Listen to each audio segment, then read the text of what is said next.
us live now. So I would just like to welcome everyone who's in the chat room, our political youth champions and young people from a range of youth forum projects, as well as everybody that's watching and listening. I just want to pay special tribute to our political youth champions. The Youth Champions group have been meeting for a few years now, and it's made up of elected reps from all of the parties, and they meet with young people regularly to talk about issues that are important and hopefully affect some kind of change and bring the real life issues for young people directly to the Assembly Chamber and to council chambers across Northern Ireland. This is the first of this kind of a meeting. Usually our meetings with young people and elected reps are face-to-face in the youth forum offices or anywhere else within the community. But as we're all locked down, we're doing this. This is the very first for us. So hopefully technology doesn't let us down again. And I would invite people that are watching online to keep commenting, and we'll keep a wee eye on the stream, and we'll try and get as many views as possible heard. I just want to pay tribute to all our funders from the outset. Young people here are from a range of projects from across the Youth Forum, funded by Esme Ferber and Paul Hamlin, TransLink, the EFC, the National Lottery Fund, SEUPB, the NIYF, the Executive Office, Ards and North Down Borough Council, and the Education Authority. And we'd like to thank all those funders because they've been really, really flexible with us, and they're really listening to the needs of young people in the sector right now at this very difficult time. So we want to thank everyone for bearing with us and supporting this work. I want to pass on the apologies of the Education Minister, Peter Weir, who was due to meet us, or due to be in this meeting. And he was committed to that. His advisors were working this morning and last night to brief him, but he's been called to urgent Assembly business, and he has said that he will follow up in writing. So any of the queries that that are in relation to education, the Minister will follow up in writing after this meeting. So we're very grateful for that. I want to just start, before we start the meeting formally, I'm going to invite the young people and the politicians to introduce themselves, and then I'll hand over to Natalie, who's going to host the meeting. So I'll just go around the screen here, and the first young person I can see is Saoirse. So if you just want to tell us who you are and what project you're representing. Hi, so I'm Saoirse, and I'm a peer mentor for the peer mentoring project with the EFC, so I'm on the NIMS. Thank you, Saoirse. Adam? Hi, I'm Adam. I'm from the North Down Youth Council. Thank you, Adam. I can see Rachel and John. Hi, I'm Rachel. I'm from the Youth Down Ards Youth Council as well. I'm John. And also from North Down and Ards Youth Council, yeah? Yeah. I can see Niamh. Hello, I'm Niamh, and I'm part of the Northern Ireland Youth Forum Executive Committee and the Regional Mental Health Campaign Elephant in the Room. Thank you, Niamh. Orla? Oh, I think you're muted, Orla. Is that it now? That's you now, thank you. I'm Orla, and I'm with Amplify in our city. Thank you, Orla. I can see Jack, who is a Liverpool supporter, and I've already told Jack that I'm a Man United supporter, and his posters are kind of hurting my eyes right now. But Hi, I'm Jack, and I'm representing the Ards and North Down Youth Council. Thank you, Jack. You're very welcome. And I can see Naomi. Hiya, I'm Naomi, and I am part of the Executive Committee on Environmental Sub. Thank you, Naomi. Blair? Hi, I'm Blair. I'm a peer mentor as part of NIYF and DFC, and I'm also part of the NIYF groups within Ballymena. Thank you, Blair. I can see Kira. Hi, I'm Kieran. I'm part of the TransLink Youth group and the environmental subgroup as well. Thank you very much, Kira. And last but not least, from the young people, Siobhan. Hi, I'm Siobhan. Sorry, say again, Siobhan. We got a wee bit of feedback there. Hi, I'm Siobhan, and I'm an Amplify our city. Thank you, Siobhan. You're very welcome. So I'm just going to ask the political reps to do the same. And the first person I can see is Rachel.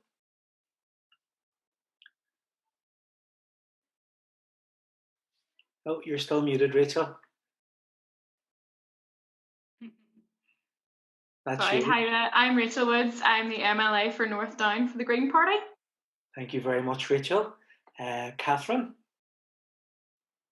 Hello, I'm Catherine Kelly. I'm an MLA for Sinn Féin in West Row. Thank you very much. Robbie.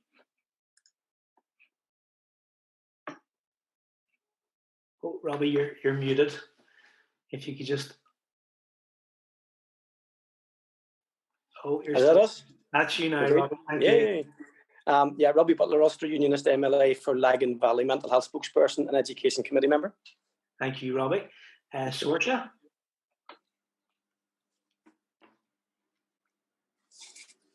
Hi everybody, my name is Sorcha. I am an Alliance Councillor on Lisburn and Castlereagh Council.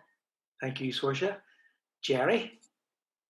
Jerry Carroll, People Before Profit, MLA in West Belfast. And Chris, just want to say you have great taste in football. Thank you, Jerry. And yeah, last but not least, maybe Chris Little, his taste in football may not be the same. I've seen him at a few Irish League grounds over the years, but I'll pass over to Chris.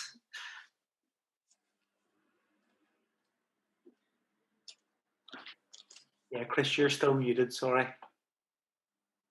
Committed the same mistake as everybody else, sorry.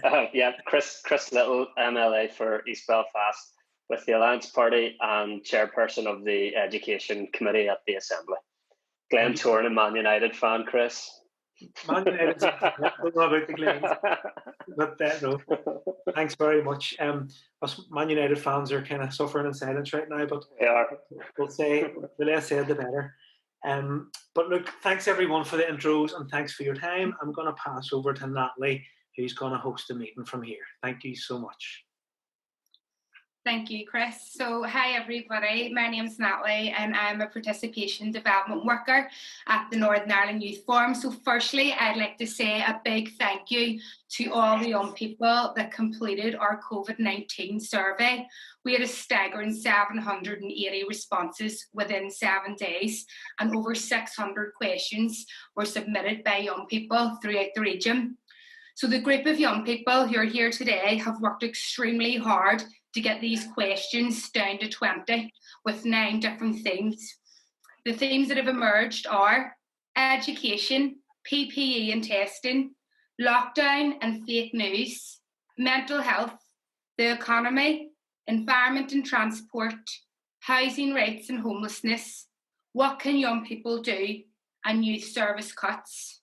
94% of young people that completed our survey believe that their voice is super important right now and should be heard. Through this digital platform, young people will have an opportunity to speak truth to power. Thanks to our political reps for being here today to listen, to respond, and hopefully to action. I just want to go over the format for the next couple of hours and ask a few things of people to ensure this runs as smooth as possible. So after I finish speaking here, I'm going to show a short video which captures our journey from the start of when we went out live with our survey until how we've got here today. This will appear as a shared screen, so hopefully everybody can see it and hear it. We're going to go in to young people and ask them some questions. So after that video, I'm going to pass to Orla, and Orla's going to ask a couple of questions to our political representatives about what they've been getting up to in lockdown. So then we'll go into the questions themselves. So there are 20 questions in total, and we're asking that only 2 political reps respond and keep their answers to 1 minute each. I realise that's a short period of time, but we want to make sure that we get through as many questions as possible.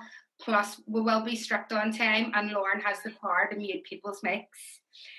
So we'll then close from comments from NIYF and then Chris, the Youth Forum's director. So can I just remind everybody that we are live on Facebook. Apologies again for the technical difficulties. And please just bear with us if we do run into difficulties like this. I'm completely like a fish out of water. My job is around face-to-face youth work and interacting with people. So it's really difficult at times through a digital platform. And if people's internet connection does go down, just bear with us. So I'm going to move into the video. So this is only a couple of minutes long and it gives an overview of our survey. Thank you.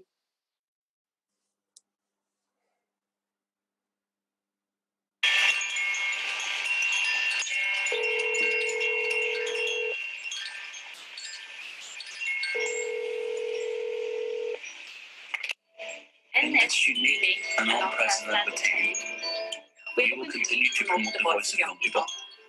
We want young people's views, opinions and thoughts to be heard and actioned. We have never faced challenges like this. We speak truth to power.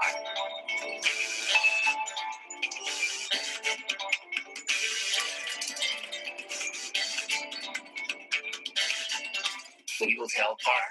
Our voices aren't in lockdown. Young people recognise they have a role to play amongst this uncertainty. Like any group in society, young people have questions. Questions about their education, their employment and their rights. Their friends, their families, their loved ones. Northern Ireland Youth Forum is here to listen and create a platform for your voice to be heard. 780 young people completed our COVID-19 survey. Here's some of the data.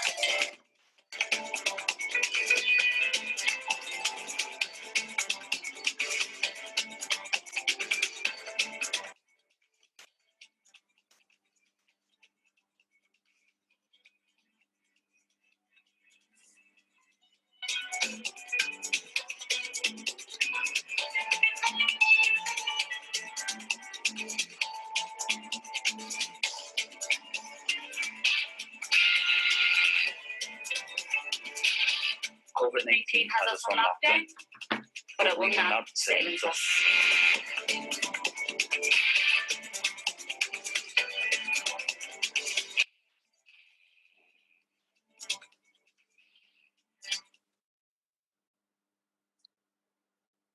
Did everybody see that okay?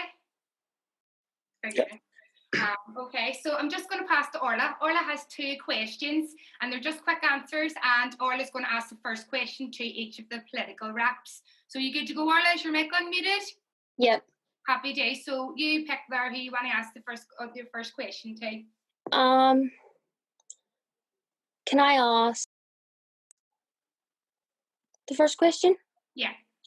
Okay, so Chris, can you tell me what the best meal you've cooked during lockdown is? And that's Chris Little. The best meal?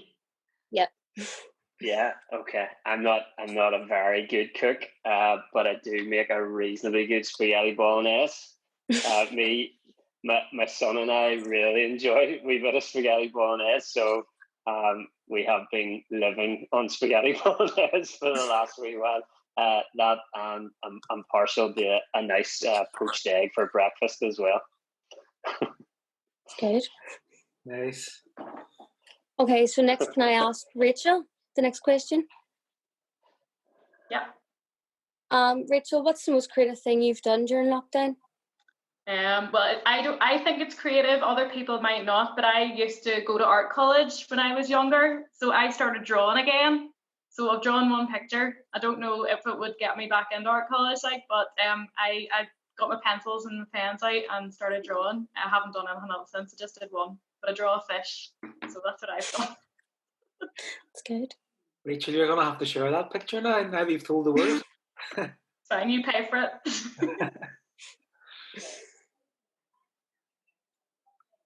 Okay, thank you, Orla. We're just going to move into the questions, if that's okay, just due to time. So thanks, Chris and Rachel, for answering there. So the first topic and theme that we're going to cover is education. So out of the 780 young people who responded in our survey, education and exam stress was one of the top issues for young people right now. I'm going to pass you over to NIYF, and NIYF is going to ask the first question to Robbie and then Chris Little, if that's okay. Over to you, NIYF. Yeah, so the first question we have for you is, obviously over the next few weeks, a lot of young people are meant to be taking exams, whether it's GCSEs, A-levels, uni exams. So it was decided that for GCSEs and A-levels, teachers would be deciding the grades for young people. So we just want to ask you, what advice would you give young people if they get a grade that they didn't want or expect? And as an elected representative, what can you and your party do to ensure that the voices of young people are being heard on this issue? Okay, thanks, NIYF, for that question, and start by saying thank you to the Northern Ireland Youth Forum, excuse me, and all the young people that have responded to the survey and put these questions forward.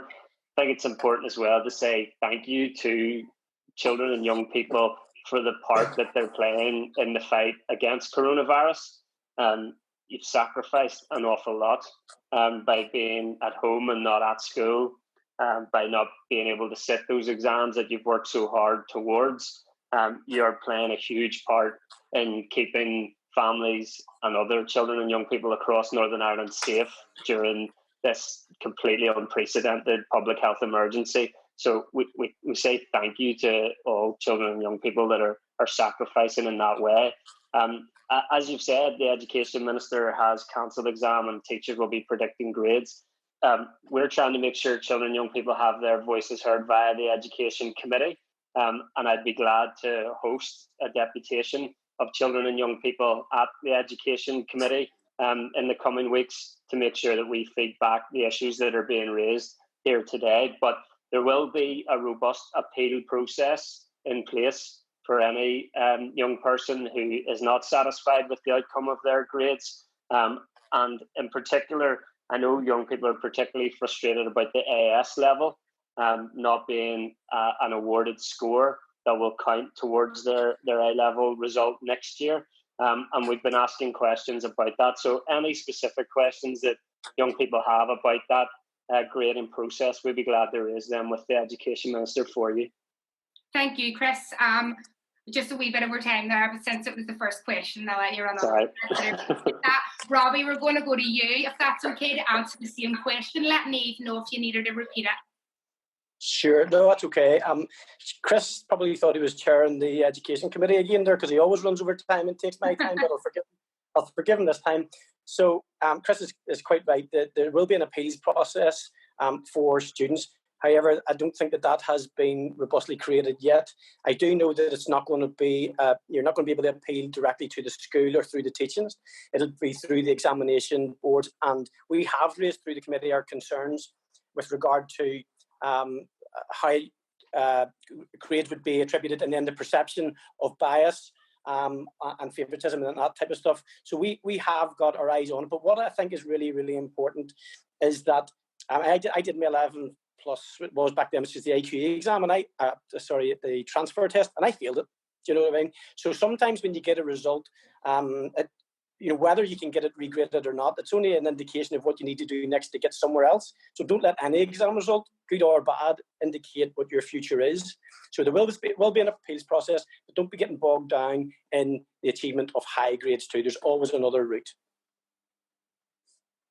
Perfect time in there, Ravi. Thank you. Chris, do you want NIYF? Do you want to come in there? No, definitely. Just to say to Chris Little, it's great to hear that young people will get the opportunity to present the committee. I mean, you've been brilliant inviting young people up over the years and under your chairpersonship as well this year, Chris. So we'll definitely love to work with you on that one, and we'll note that as an action from this meeting. So thank you. Yeah, thank you, Chris. Okay, so NIYF, do you want to go into the second question? And we'll go with Robbie first this time and then back to Chris, if that's okay. Yeah, no problem. So our second question is more about universities, and obviously many people are paying university fees at the minute but aren't able to attend actual lectures and classes, such as myself, and the standard of education that you get in a lecture is far higher than that we're getting at the moment, and with exams and all that. So university students are wondering, is there a chance that they'd be able to claim back university fees for the services that they're not receiving at the minute, and if so, how? Okay. Yep. Okay. Can you hear me? I have to declare an interest here because my son actually is in university at the moment. He's in Aberystwyth doing English literature, so I'm a wee bit over this topic in so much as I don't believe that there is any means of appeal for fees at the moment. What's important to note is that if your course completes, what would you be claiming a fee for? If your course completes and there's academic credits for that, then that would be okay. If there's a failure to deliver the academic credit for the academic year, then that's a different conversation. And if a university fails to deliver on what has been promised, so if you're first, second, or third year and you lose out in any way, that would be an argument for a refund. However, if your year completes, even if it's slightly different, but like the A level and GCSEs, the attribution of grades is going to be slightly different than it should be, and it would be in normal circumstances. So I think it goes down to whether you actually lose out on your year or not. Okay, thank you, Robbie. Chris? Yeah, thank you, Niamh. Yeah, as Robbie said, not aware of any process by which you can claim back fees. It is my understanding that students can apply for discretionary support during coronavirus, which is a grant. I'd be glad to explore that in more detail with young people. In terms of learning from a school's point of view, there are a number of surveys ongoing at the moment to establish how equitable access to distance learning is for young people.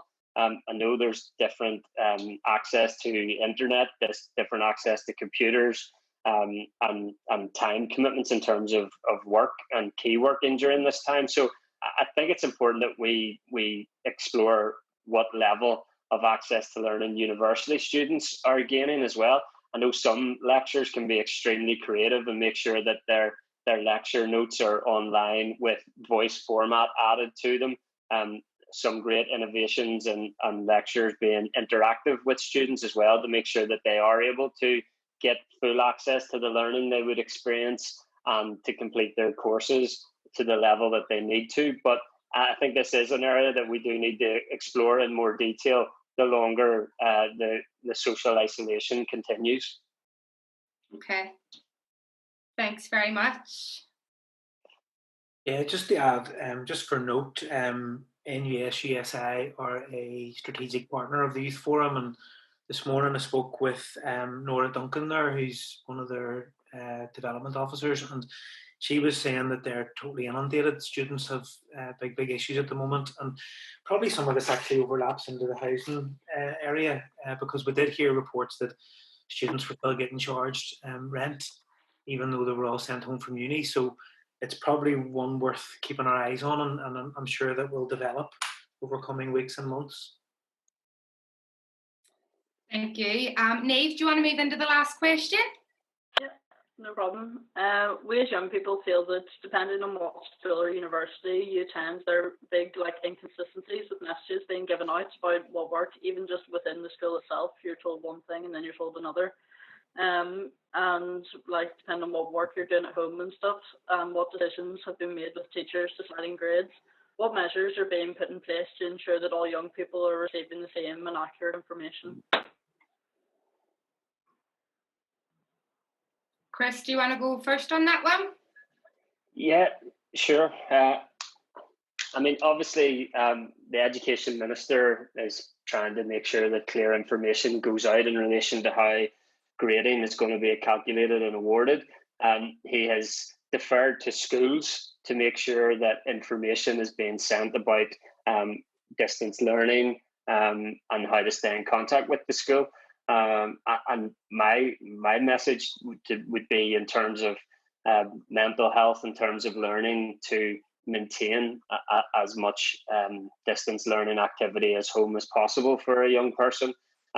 Get out and get access to that physical exercise as well. But the question has prompted me if we need clearer and more centralised information around that, then that's something that we can look into and try and provide. Okay, thank you. Robbie?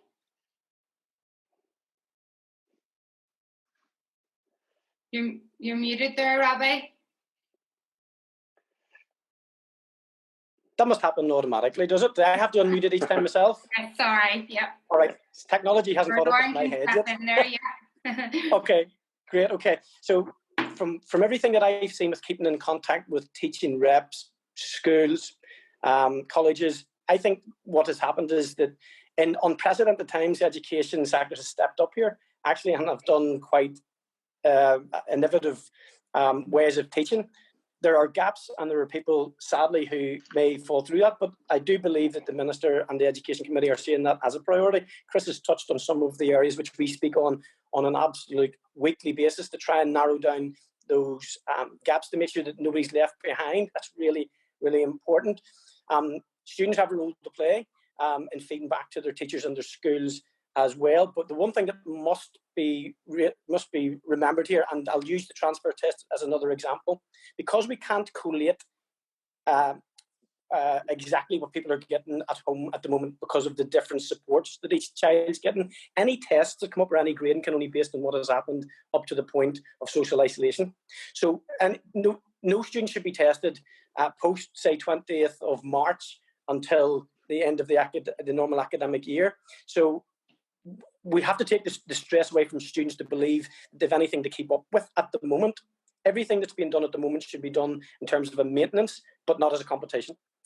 So we need to give comfort to all our students of all ages that what they'll be measured on, if there is a measurement to be made, and there will be, that it's up until the point of the 27th of March. And what happens between the 27th of March until the end of the academic year and the start of the next actually isn't being measured. Yeah, thanks for both of those inputs there. Really, they're really solid replies. And I suppose as a parent of a GCSE student as well, it's reassuring to hear that such attention is being paid to it. And I agree. Like, I mean, teachers are under extreme stress at the moment too, so we should pay tribute to them. Interestingly, I read about how in Finland exams were scrapped altogether. So maybe there's some learning to be taken from this phase, and maybe something the Education Committee could look at in years to come once we're out of this. But thanks for those really solid answers. Thank you. Okay. Thank you, Chris and Robbie. Okay, so we're going to move on to the next theme, which is PPE and testing. So 74% of young people that filled out our survey feel there's not enough testing going on. So Naomi, I'm going to pass over to you if that's okay. I'm going to ask the first question to Jerry. So the question is, do you feel there's enough testing being carried out specifically for frontline staff and vulnerable people? As an elected rep, what are you and your party doing to increase testing?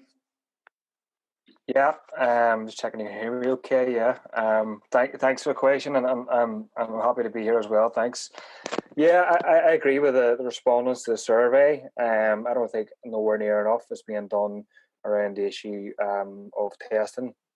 I sit on the health committee in Stormont, and for weeks I've been banging on about testing, bringing it up pretty much every week and every opportunity I can.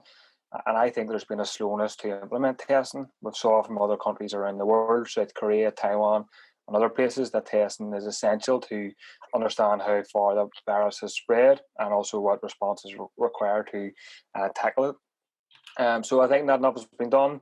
I think there's been a slowness from the executive to implement testing on a wide scale. What we have been arguing for and pressing for is Randox, for example, is a private company that exists just outside Belfast. It receives funding from Invest NI through taxpayers' money. We've been arguing consistently that company should be brought under public control, so as we can use their skills, their resources, and any opportunity that we can to ensure that everything that they can do is carried out for testing for the good of the public health rather than for private profit. So I think there's been a dangerous approach, a slowness approach to testing, and I share the concerns raised with the respondents, and it's something, like I said, I've been raising at the health committee pretty much every single week. Okay, Jerry, thank you. Does any of the other political reps want to come in on that, or any of the points that Jerry raised? No? Okay, Naomi, are you okay to move into question 2? Yeah. I think Rachel was looking in there. Were you, Rachel? Sorry, Rachel. Yeah, I'll chime in here, no problem. No, I certainly agree with Jerry there in terms of the slowness, but certainly as Greens, we would be pushing for the community response and a community shielding approach. But we need that to be done in terms of the increase in testing and making sure that every frontline worker, doesn't matter if you're working in Tesco's, if you're working in a care home, every single person that's dealing with other people gets tested and can have that easy access to it. So certainly there needs to be a whole lot more done, and for everybody that needs it, not just for the select few. Okay. Thank you, Rachel. So, yeah. So question 2 is, if it has been reported that there is not enough PPE specifically for frontline staff, what is being done specifically by government to get more? Yeah, thanks for that question. It's a concern that I've heard. I'm sure others have heard a lot. You know, care home workers, people in the NHS, and as Rachel said, people here in supermarkets and sort of essential workplaces. And I think not enough is being done. And to be blunt about it, I think there's been a botched approach from Stormont to handle and deliver PPE. We've heard orders are coming from China, and then they're not coming, and a whole sort of situation around that. And you know, you may say it's clumsy, or you may say it's incompetent, and maybe both of those things. But I think more dangerously, it shows you that if we are relying on the market to deliver equipment to help us deal with this crisis, then we're in a very, very dangerous and difficult circumstances. So it's been the case. People I've been speaking to in a wide range of workplaces have been screaming out for protection, screaming out for PPE, but they haven't been getting it. And I think there's been, again, like testing a slowness to implement it. The British government got rid of at least £350 million worth of PPE over the last few years. And they were warned about this crisis and sort of similar pandemics development, but they ignored it. Obviously, they practiced herd immunity approach for a period of time as well. So I think there's been a botched approach to deal with this, and it's scandalous that frontline workers are left without PPE or without adequate and safe levels of PPE. Yeah, it came through in the survey that a lot of young people's family members, moms, dads, brothers, sisters, are working on the front line, and the fear and uncertainty and anxiety that that's causing, you know, with letting family members go and knowing that there isn't enough people available. Okay, so Chris, NIYF, do you want to come in? No, I think, I suppose I'm just thinking practically what can be done. You know, it's an issue we hear about in the news every day, both about testing and about PPE. And if you go into Tesco's or your local shop, there's young people behind those tills. They're on the front line, and you're going, what protection are these young people getting? So it extends right out across a range of industries. And I suppose we're just wondering, as a civic society, what is the answer like? But it seems that from what Jerry says there, the health committee are pushing on it.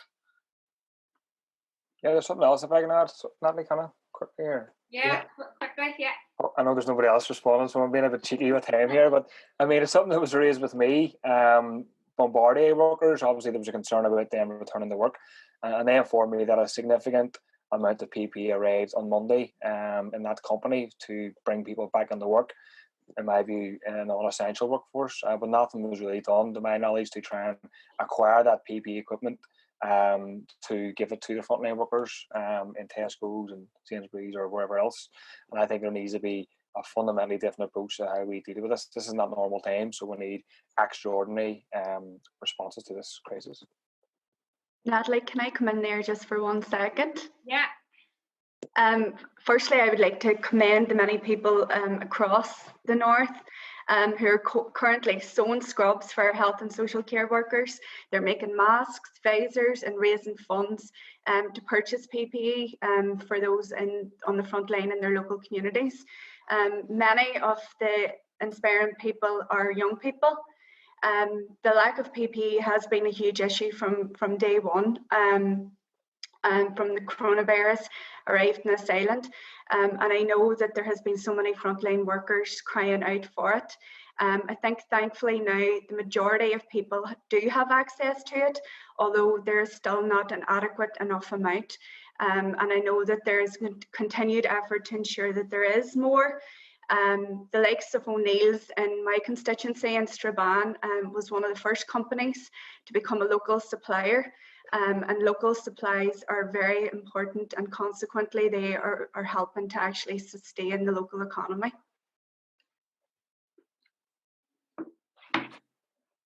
Thank you, Catherine. Yeah, it's definitely an issue that's keeping people animated. But I guess maybe later when we ask the question around what can young people do to keep pressing on these issues, I guess we're looking at what can we do to put the pressure on and to force the outcome that we all want. So maybe at the end of the Zoom we can look at that under the issues around how can young people help.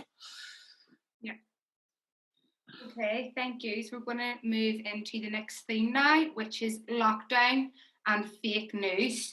So 73% of young people feel that they need more accurate, factual information about COVID-19 right now. So I'm going to pass to Jack, if you can remember to unmute your mic.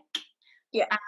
Jack, thank you. And if you want to ask the first question, and we'll go to Saoirse for the first answer, please. There's a lot of fake news circulating right now. Are the government putting anything in place to promote real and factual news? And how will this be communicated to young people?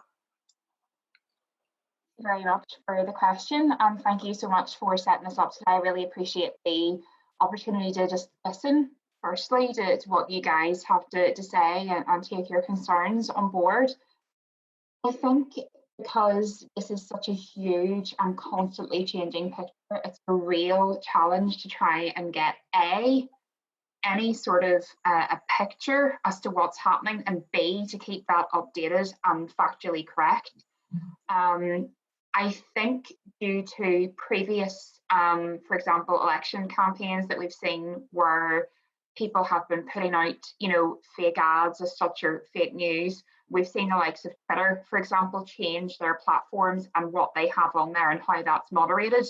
And that's to be welcomed, because it's essential anytime, pandemic or not, it's essential anytime that people get the right information and that they know that it's true. Mightn't agree with it, but that they know that it's true and that it's factual.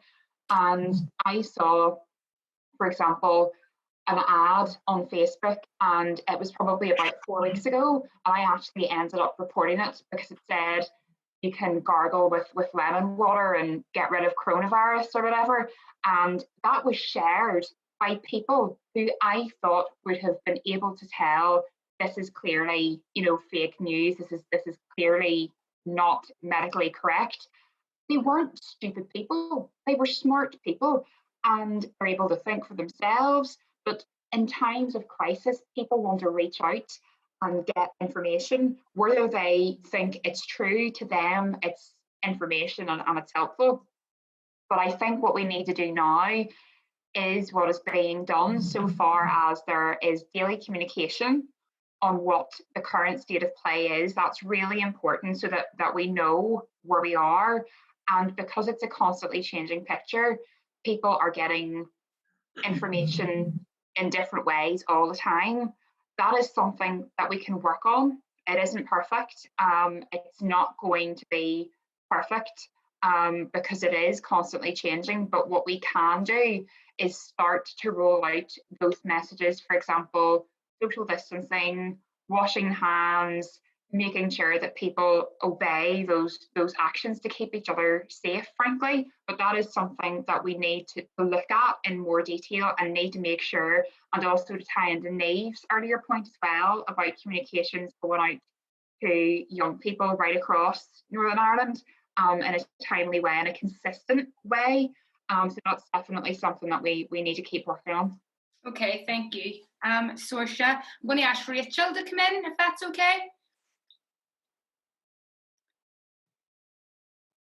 Yeah, sorry, trying to do this on the phone. Yeah, just picking up on a couple of points there that Saoirse made. So we've got a lot of fake news anyway, and then the power of social media as well. A lot of people are getting their news on social media, on Facebook feeds, and Instagram, and Twitter, and so on. So we need to be careful about what people are reading. And we've seen last week, even with the whole Trump issue and the injecting bleach, and don't do that. But the government does daily briefings, either from Westminster and from Stormont, and that's all on Facebook Live as well. I know that's how I get, that's where I get my daily briefings from. But I think what we should do is actually follow suit in what Norway did and do a young people's press conference. I don't see any reason why that can't happen.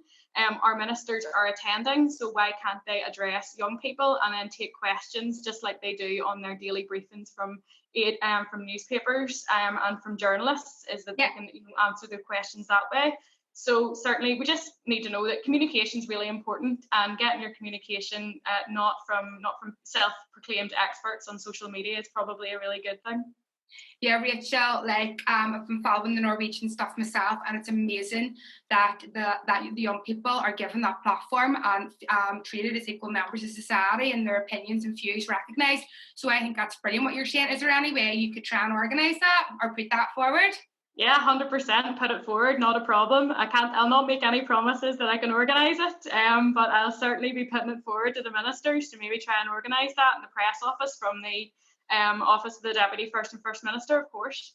I think that would be class if we note that as an action, and we can follow up at a later date, because the young people have been engaged in this process, and young people have something to say if given the platform and the environment, as you know. So thank you, Rachel. Natalie, can I come in on that briefly as well? We had raised the possibility of a young person's briefing with the Minister for Education at the Education Committee. So be glad to echo Rachel's calls for that. On Twitter, there's also an account at FactCheckNI, which has some good material on there in terms of checking the trustworthiness of news. And our, not party political plug, but our party website has a COVID-19 advice and information section as well that a lot of hard work has gone into, and that I find quite helpful. So just thought it'd be worth raising those things. Okay, Chris, thank you. That is helpful. So I'm going to go on to ask Jack to go on to the second question, and I'm going to go back to you, Rachel, first, if that's okay, and then Saoirse, over to you, Jack. Do you think that society will only return to normal when a vaccine is found? Okay, good question. No, I don't think that our society is ever going to go back to normal, regardless if we get a vaccine for COVID-19 or any other strain that could happen. This is not the first time that this has happened in our history, but I actually think that this is an opportunity rather than it's obviously quite negative at the moment, but we have an opportunity to change things and to be able to turn around the way that we have been doing business and the way that our society has been operating, and go into a bit of a more of a just recovery mode and get the positives. So what we've learned already is that it's not the professors at university or the people that are speculating on gold that are the real people in our society that we need to value. It's the nurses, it's the staff in the supermarkets, it's the young people that are doing their best. It's the low-paid workers. So we need to sort that out. We need to sort out our inequalities and homelessness and social security. Those are all the things that we're talking about now. So we need to have this opportunity to actually go back to or go to a different way of doing society, regardless of what happened before. So I don't think we're ever going to return to normal, which is maybe a good thing in a way. Yeah, thank you, Rachel. And I suppose it is around the long-term changes as well, and stuff that we can keep up as a society for the better. Okay, Saoirse, do you want to answer the same question there that Jack called out?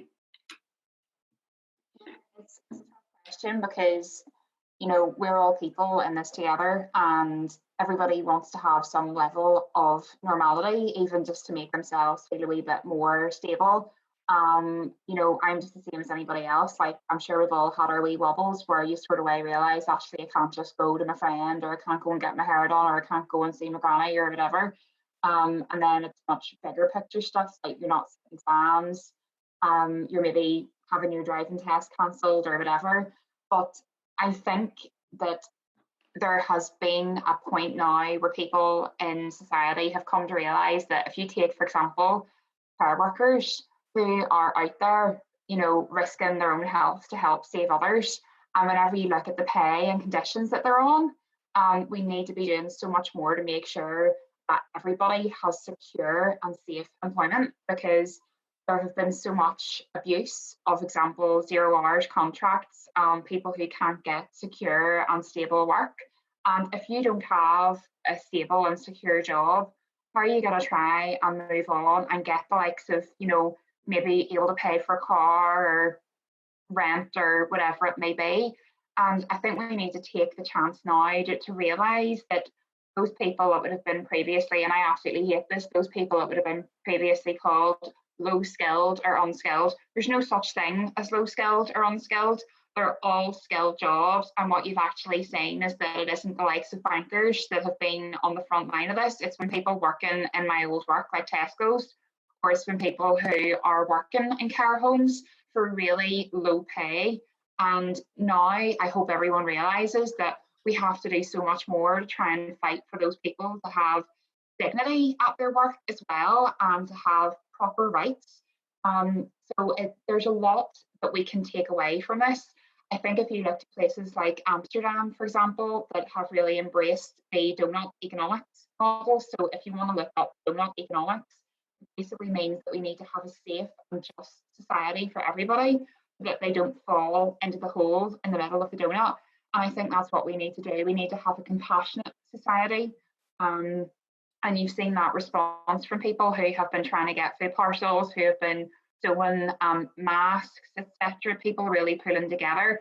We can't rely on community goodwill as a permanent policy position. We need to have that properly done and legislated for to support people and bring everyone with us. Saoirse, yeah, thank you. Sorry, I'm gonna start tightening up around 10 here. You're making really valuable points, but it's just to make sure we keep within the time. So thank you. So we're going to go on to the last question here from Jack around lockdown and fake news. Then after that, we've been getting comments under our Facebook Live feed. So staff that are working in the background, picking out the some of those questions. So we just want to maybe throw a couple of those out too and make the comments as well, if that's okay. So Jack, do you want to read out the last question and go to Saoirse? We as young people have expressed fear and uncertainty about the future. Is there reassurance or messages of hope that you can offer? So what are you, Saoirse? I think that there is always the opportunity to embrace that need to move forward and to do so together. And there's a phrase that maybe people have heard before, so always look for the helpers. And I think we have seen helpers coming from right across the community, and they have just been absolutely fantastic.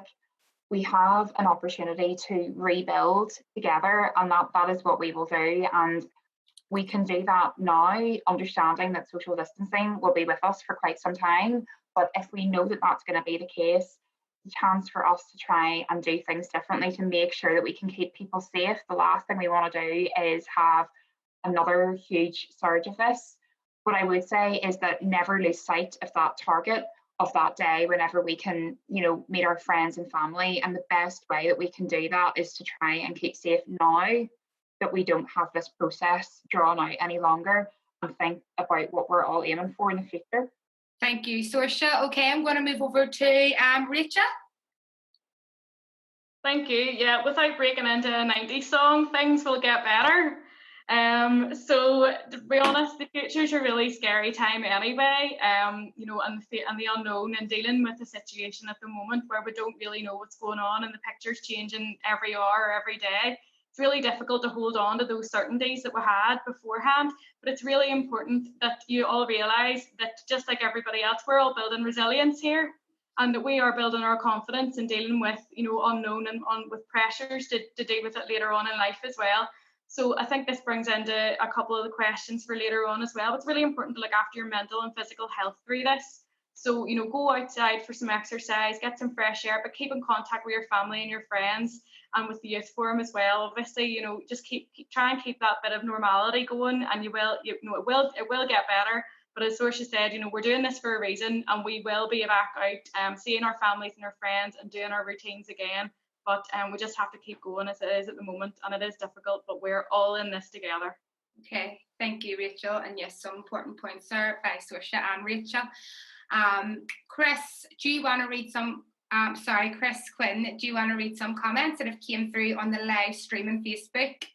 Yeah, and at the risk of showing my age, Rachel, during the good weather there, that particular song was blasting in my back garden that you referred to, but I'll just leave that one there for a wee minute, and those of a certain age will get the joke. But yeah, there's a good lot of activity on Twitter and on Facebook, and it's great to see people chipping in. There's massive words of congratulations for politicians and young people getting together to flag these really important issues. There's some notable people. Previous director of Youth Forum, Mo Sykes, has just logged in as well there, and just asking questions around care leavers and those young people who are most vulnerable, and how we can support them at this time, and young people who maybe don't have a home. We're talking about stay at home. What if you don't have a home? What's your situation there? There's people asking about inconsistencies in school as well, with some schools asking pupils to sit exams, and lots of work around, lots of feedback around young people having more of a say. There was a big flutter of activity there under the proposal that we have a young person specific press conference, or young people specific messages going out. So I think maybe that's something that we should keep in our mind's eye, because as you know, all these messages are going out through social media, through the news. It can be very daunting, it can be very scary. So there was a lot of positive feedback about a youth-specific press conference. So yeah, look, those of you who are watching on Twitter and on Facebook, please keep commenting, and I'll keep a wee eye on the comments, and we'll keep noting. All these comments are getting noted, and it'll all be written up and fed back as part of the process. Okay, Chris, thank you. I'm going to plant on here if that's okay, because we've still a good few things to get through. So I am going to be strict on time and down to a minute each. Sorry, I let that slip there, for the conversations were really good. So we're going to move on to mental health. Mental health was one of the top issues that come out right now for young people on the survey. So Robbie, can I go to you first, and Siobhan? Just make sure your mic's unmuted. So Siobhan is going to ask the first question. Thank you. Thank you. Before lockdown, many young people attended to face-to-face appointments and support for their mental health. Do you think that our mental health services have the capability to continue supporting these young people? Thank you, Siobhan. Thank you, Siobhan. This is what I have felt is the number one issue in Northern Ireland for more than this last 2 or 3 months. This has been an issue since I became a politician, an MLA in 2016. And in 2016, the services were at breaking point, and I'm a mental health spokesperson for my party, and I was pushing the health minister at that time for greater investment into the mental health specific piece of health. COVID is obviously the onset of COVID, the social isolation, the lockdown, the pressures in and around exams have obviously added pressures to our students. So those services were already stretched. What I can unequivocally stand on, and make no shame for this, that the health minister at the moment has made mental health his number one priority outside of COVID. And you've seen that with the unveiling of the mental health champion just yesterday. Not only that, within the new decade, new approach, there was the commitment towards not just a mental health new approach, but also a strategy. COVID will obviously be picked up in that, and it's people like me and other mental health champions in politics that will take that on as the single most important issue that is facing young people. Sorry, Robbie, if that's okay. Yeah. Sorry? If you just want to make this your last point, if that's okay, just a wee bit over time. Yeah. Do you know something? You've taken wind out of myself. I haven't a clue what I was going to say. I'm sorry. All right, thank you. Sure, if it comes back to you, I'll throw you back right. on. Thank you, and sorry for interrupting. I just want to make sure we get through the things. So, Chris Little, if you want to answer that question. Yeah, I'll be brief. There are challenges presented, obviously, with face-to-face counselling for mental health during this time, but it's my understanding that schools, education authority, youth services are all doing their best to maintain remote contact with young people as best as possible. I know the Education Authority has a counselling helpline available there, and it has launched the EA Stay Connected website as well, which I'm sure the Youth Forum are working with in that regard to try and help young people access the help and support that they need at this time. I think, as Robbie said, it highlights the importance of work that had already started prior to coronavirus in terms of campaigns that the Northern Ireland Youth Forum and Elephant in the Room were leading on the need for online resources, on the need for website, for mental health dictionary, and for access to chat and conversation when you need it online. So I think we have to take that forward. No yes, problem. thank you. Sorry, I know I'm just conscious there's so many things, but yes, No problem. great points there, and there is a lot of amazing resources out there, like a couple of them mentioned, and Elephant in the Room representatives here today. We have a Life Maps resource and different things. There's amazing work being done in the sector already. So Siobhan, do you want to move on to your second question? And I'm going to go to Chris Little first and then to Robbie, if that's okay. Sorry, Siobhan and Natalie, could I just make a wee suggestion? Because I know you are working really hard to keep the time. I would just suggest maybe when there's 10 seconds left, a wee thumbs up. Yeah. Would that be good for the speaker? If you just keep away on the screen, and when you see that wee thumb coming to Natalie, it means you're running out of time. As Natalie said, the mental health issue is huge, and Twitter and Facebook are lighting up again. So I'm not going to speak. I'll let you speak, but just to say that we'll use that as our wee signal. Yeah, good idea. Thank you. So when you see a thumbs up on my screen, that means you have 10 seconds to go. Okay, Siobhan, second question, and to Chris Little first. Yep. Some young people are receiving mental health support and appointments via digital platforms and over the phone. Do you feel that this has a much impact? If not, what are you doing as a selected representative to ensure young people's mental health isn't impacted further?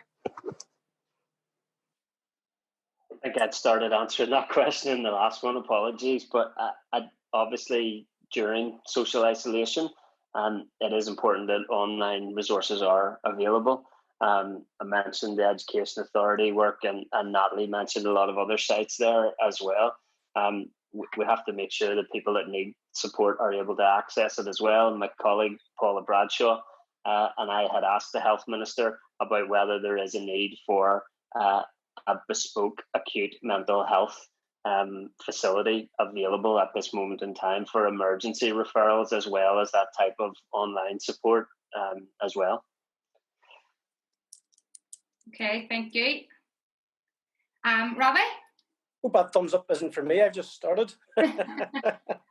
Okay, so as has been pointed out, that there are some online facilities available which have been campaigned for, which suit some people, and a lot of young people are very au fait using online platforms and probably get their counselling that way too. But I have to be honest, there's nothing to beat face-to-face. From my perspective, I think there's something holistic and something healing about spending time with somebody, a mental health professional, a counsellor, or someone who you're just offloading to. I think one of the growing problems was social isolation, and there was a lot of work being done on social media platforms to tackle that, and that is something that doesn't affect just older people, it affects younger people. So I think it's good to see the outworkings of these type of things, for instance, that these can be used. This also helps keep the professionals safe. So when you're trying to prevent the spread of COVID, you've got to think of the health, the physical health of people. So that's the practitioner, that's the counsellor, and that is perhaps the young person or person who's being counselled. So I think it's been pretty good. More could be done. Thank you, Robbie. Brilliant, Simon. Thanks very much. So, Siobhan, do you want to go into the last question? And we're going to go back to Robbie for his answer. Do you feel that there will be any long-term negative impacts on young people's mental health as a selected representative? What can you and your party do to ensure that this doesn't happen? Okay, can I just clarify that this is with regard to the added impact of COVID? Is that correct? Yes. Yeah. Yes, right. Okay. Yeah. Well, there's no doubt that there will be an impact. Now, the question uses the word at long-term lasting. If I could take out the word lasting and say, is there a long-term effect? Absolutely. Does it have to be lasting? No, it doesn't. Because what we're already doing is prioritising mental health in Northern Ireland. It is the Health Minister's #1 priority outside of COVID at the moment. There's lots of research being done at the moment by academics, by parents, by students, which you can see online. And there's an article in the Lancet Journal which is pointing towards young people that they engage with. I think about 89% of them are reporting additional mental health issues at the moment. So we have that now. So we can now be prepping for that. And I know that some of the local professionals, Professor Siobhan O'Neill, for instance, from Ulster University, is talking about that a lot. It's certainly something that I've been involved in terms of the groups that I work with in and around mental health championing. So I don't think it has to be lasting. Okay, Robbie, thank you. Those reactions seem to be working really well, so we'll continue with that. So, Chris Little? I agree with Robbie. We need to make sure that young people get access to all the help and support they need during this time. And obviously we thank our schools for the role, and our youth services, our FE and HE colleges that they're providing to make sure that children and young people continue to access their courses and the help and support that they need. The Department of Education is working on an emotional health and wellbeing framework to put forward what has been called for by Elephant in the Room in terms of the curriculum, including mental health. So I think when we do get beyond strict social isolation, that there will be a need for our schools and our colleges, our youth services to really respond and help young people with the transition out of this social isolation. There's also work being done on a vulnerable children action plan by the Department of Health, which hopefully will also respond to the needs of young people at this time. Natalie, could I just, I know I'm going a bit curveball on you here, but look, mental health, as you all know, is a huge issue for society, and young people have been in front of committee and spoke to probably all of the politicians in this room about this issue. Could I just ask Niamh? Niamh, you've very much championed this issue from a Northern Ireland Youth Forum and a Belfast Youth Forum perspective. Have you any comments based on what you've heard there? You know, Elephant in the Room was mentioned. I know you know about the DE and the EA work that's going on. Have you any comments just on what you've heard there, Niamh? Well, obviously it's great to hear people talking about Elephant in the Room, because it's always nice to get the campaign name out there, especially when I don't have to bring it up. But I think that it's obviously great work that's being done in terms of getting that into the curriculum and stuff, and maybe times like this just show that if our ask of a digital platform in terms of mental health had been already implemented, then maybe some young people will be in a far better situation now because everything is digital, and maybe that'll just help to push on and show that what we're asking for is very reasonable and much needed in times such as these, and in times in general, even when it goes back to normal. So just thanks for the plug for the campaign.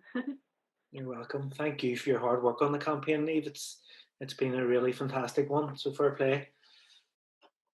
Yes, Niamh, thank you. The end of January, the Northern Ireland Youth Forum hosted an emergency mental health meeting, and a lot of yourselves were at that, a lot of young people, and then we were building momentum with that in terms of the next steps forward. And unfortunately COVID hit, and then we were all in lockdown, so we're hoping to pick that work back up again when life returns to normal. So thank you for answering the questions around mental health. We're going to move into the next thing, which is economy. So a fifth of young people who took part in our COVID-19 survey voiced that one of the main issues facing them right now was unemployment. So I'm going to ask Adam to step in and ask Jerry the first question, please. Thanks very much. The first question is, are you aware of any support schemes that have been put in place to support young people who have recently become unemployed? As an elected representative, what concrete actions can you take? Thanks, Adam, for the question. I know it's probably not the issue that every young people may want to talk about, economics, but it's quite important to everything, people having a job, life, and that. So, I mean, there's been some measures. Chris, obviously, I think it was Chris mentioned about the discretionary support, which is available to students now. But to be frank about it, I don't think enough measures have been put in place to support young people, especially. There's a report that says across the UK, the amount of effort and finance that's went to big business as compared to workers is 4-1. So big companies, in the most part, are doing well out of this crisis, whereas young people, workers, agency staff aren't doing well at all. So I think there needs to be a refocus on people who have been left unsupported or left out in the lurch because of this crisis. I see a thumbs up, so I'm going to quickly wrap up. I think it's 10 seconds. I don't know if it's 20 or 10 seconds. And we even saw, like in the south, we saw the unemployment rate go up by, I think it was about a third. So much more could have and should have been done, in my view. Thank you, Jerry. I'm going to ask Saoirse to answer, if that's okay, and I'll give you a wee thumbs up when you've 10 seconds to go. Okay. Adam, and this has been something that my colleagues have been working on from day one. So what we need to see from the department is a lot more understanding of the fact that young people who have been engaged in apprenticeships, higher level apprenticeships or other vocational qualifications could have been potentially going on to placement will now lose out on that.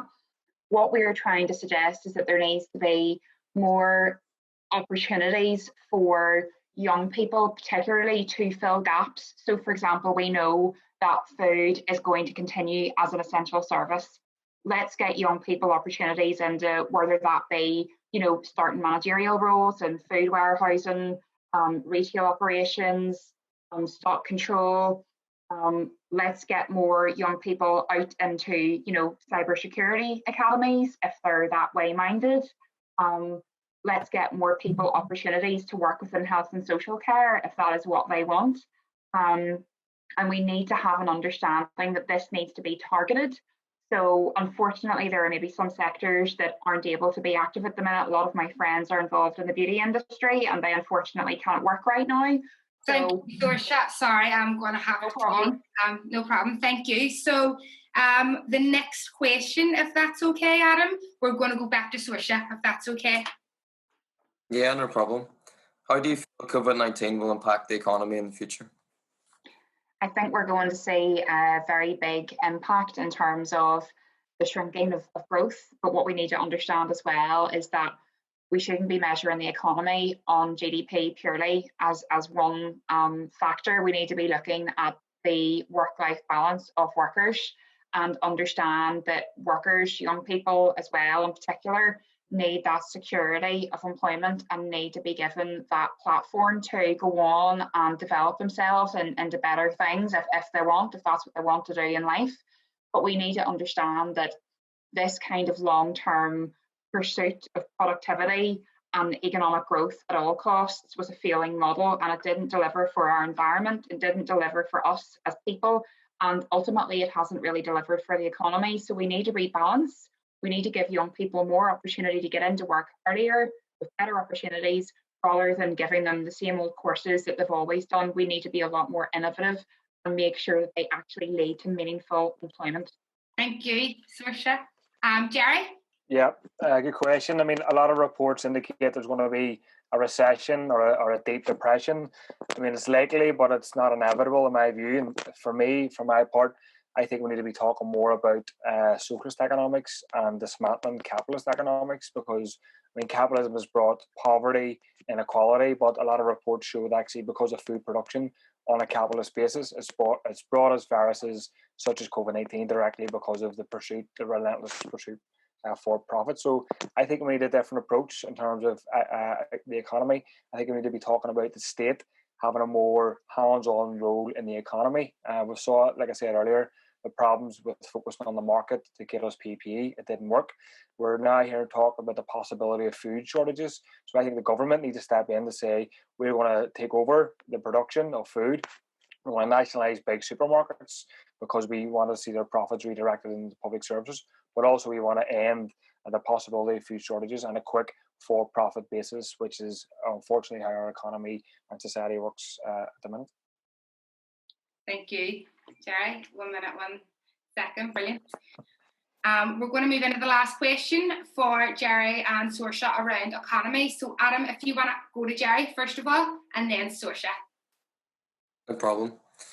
It was reported that Northern Irish MPs have recently been offered an extra £10,000 to support them working from home. What are your views on this? I think it was shameful. I don't think it was necessary. At a time when people have got their wages have gone completely, or they've been cut by around 20%, I think MPs shouldn't have received a £10,000 allocation. You know, some people are saying it was for computers or whatever, but I think it's unfair. And I think, just generally speaking, I mean, I'm on a worker's wage. I think politicians, MPs, MLAs, or whoever should not be on a wage or a salary which is almost double what their constituents are on, which is the full MLA wage. So I think it shouldn't have been happening. It shouldn't have been allocated, and it was totally unfair and totally out of step with the real pain and financial hardship that most people are facing at this time. Thank you, Jerry. Can we move over to Saoirse? Yep, and I actually work for our MP, Stephen Farry, so we didn't take up that offer. If you look at what's going on in the country right now with people, you know, really struggling, people potentially losing jobs left, right and centre, I think it really sent the wrong message. I do understand that MPs and elected reps need to be available to contact constituents and get in touch with them, but to me, it just seemed to signify a complete lack of reality with where that government is right now. I mean, we need to be doing more to support people in the here and now. People are going to food banks, people who have up to now been working, they've been paying their car, their mortgage, their rent, whatever. And just to have that out there, it really caused great offence and great hurt to so many people. And it was really very unfortunate.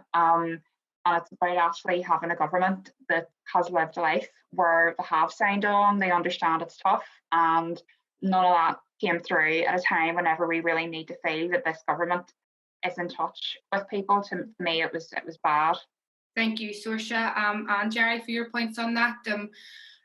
It's great to hear your views on that, and I suppose it did come through from a lot of the young people, shock and anger, I suppose, around, wow, this is a huge sum of money when there's frontline workers, there's people accessing food banks and in society, I suppose, and how can this happen, or how can this go through? So it's interesting, your views on that. Lee, could I just cut across you there? I was just looking for some comments online because they did pop up earlier around universal credit and benefits. And there's some commentary there about those who are already struggling and the pressures and the food bank issues that was seen prior to COVID, and how these problems are getting are worsening for people who are living in poverty. There's also considerations around furlough and affordability in people's households. So I'm just trying to pinpoint the exact commentary, but just to flag our elected reps that this is a thing that keeps coming up time and time again, and it probably will come up later when we talk about housing and homelessness, about universal credit and benefits and people in that trap. Yeah, okay, thank you. We're going to move on now, if that's okay. So the next theme that we're going to discuss is environment and transport.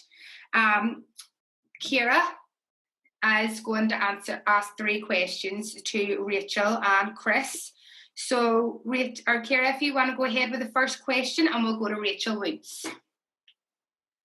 Some studies have shown that since the worldwide lockdown, pollution levels have drastically reduced. As an elected representative, what will you do to ensure that when lockdown is over, that we will return to these high levels of pollution?